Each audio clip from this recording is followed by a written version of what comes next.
Hello guys, so I've got round to doing the four competition winners cards which will be released in GV Part 2.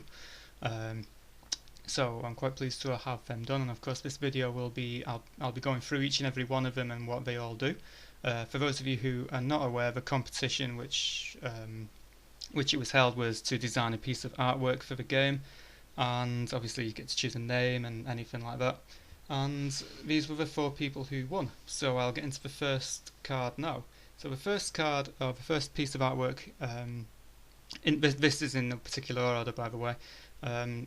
We've got Prime Productions entry, and that was the Pyro Edge Blade.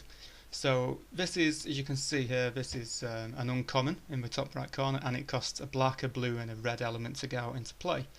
And you can see down here it says it's a weapon, and then for the entry for the prize winners, obviously I've put the credit to that person in the bottom right corner here. So this one says Artwork Prime Productions, and obviously it's got his image in the background. Now this card is a weapon card, which means it gets equipped to a unit which occupies a terrain. And usually in the rules of Wrath of Course, you know, in every stack you've got a terrain, you can only have one unit, one weapon, and one relic. But in this instance, where it says here, units can have 2 copies of this weapon equipped. So this is kind of bending the rules as such for itself. So obviously a unit can normally only have 1 weapon attached, but with this card, a unit is allowed to have 2 copies attached. And then underneath it says, the unit here gains plus 200 attack. But if the unit has 2 copies of this weapon equipped, then that unit gains an additional 300 attack. So if you manage to get both copies, because you can only have 2 copies of a card in your deck, but if you manage to get both of these weapons out, these cards out, and you equip it to the same unit, then that unit gains 500 attack boost. Now the cool thing about weapons as well is that when a unit dies with a weapon, that weapon goes back to your hand. It doesn't go to like your consumed pile or your graveyard or whatever you want to call it. So once you've got one out, it's if you can get your second one out, then these cards will be cycling basically between units on the battlefield and your hand when that unit dies. So obviously it costs 3 elements to get out, and your landscape can hold 7 elements. So in an ideal game, if you've got 2 copies of these in your hand and you've got these 3 elements out, then you can instantly just keep giving units 500 attack boosts, which is a really cool idea. And of course it's an uncommon as well at that. So now we're moving on to the next entry, which is the Plague Chalice by Rob Adams.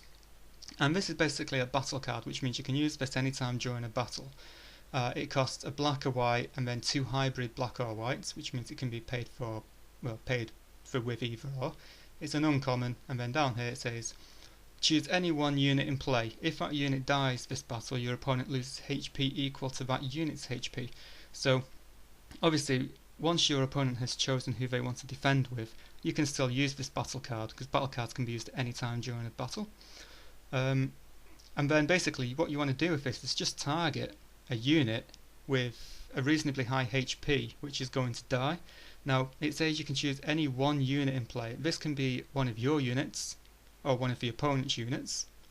And now obviously if that unit dies, then your opponent is going to lose that much HP as well. So I think that's quite a cool card, especially with it like matching the artwork design as well. So that is that card, and obviously that was designed by Rob Adams.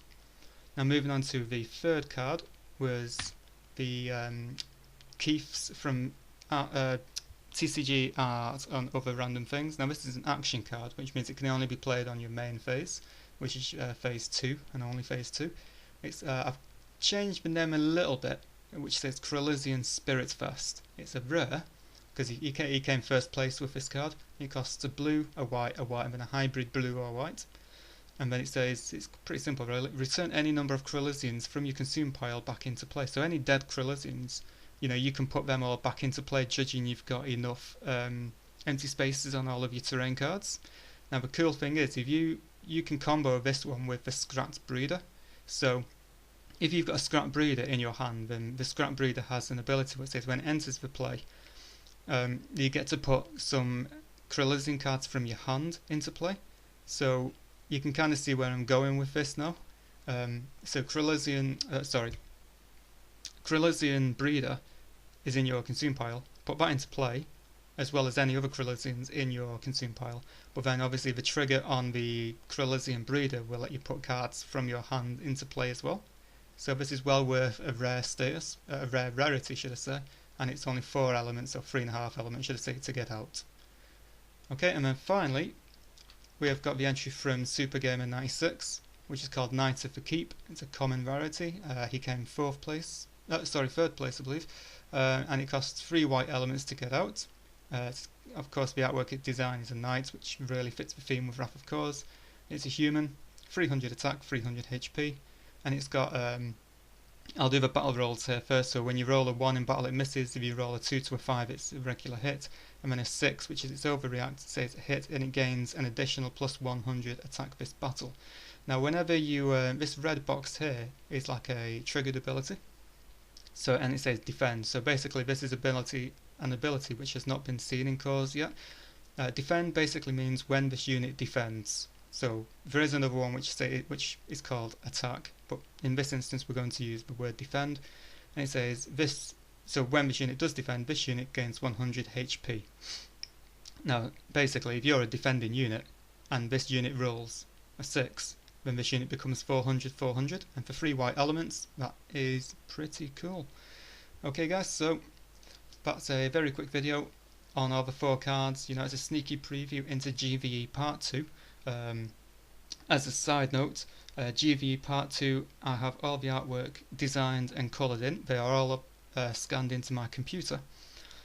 So I am eventually working through, I've got about 86 designs or something like that for Part 2. And it is going to take quite a while to do. You know, I've got about 10 or 11 of them done already. But yeah, so I am going to be working on that and battering that lately, and hopefully I'll have GV Part 2 out in quite shortly, I hope. So yeah, and obviously if you won one of the prizes for this art competition, then 3 of them have been posted out. Okay guys, so thanks for watching, and I shall all see you all in the next video hopefully. Toodaloo.